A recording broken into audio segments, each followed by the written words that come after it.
party means we are giving send off to the outgoing children of the schooling level and the college level.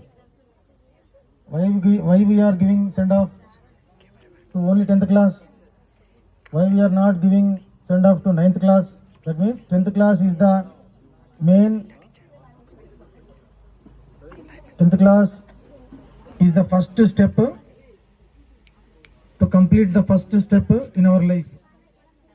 10th class is the first step to enter into the teenage life. 10th class is the first step to enter into 10th class means your age will be 15. Within after 3 years you will be called, now you are called as a girl. After 3 years you will be calling as a woman. Boys, now you are called as a boy.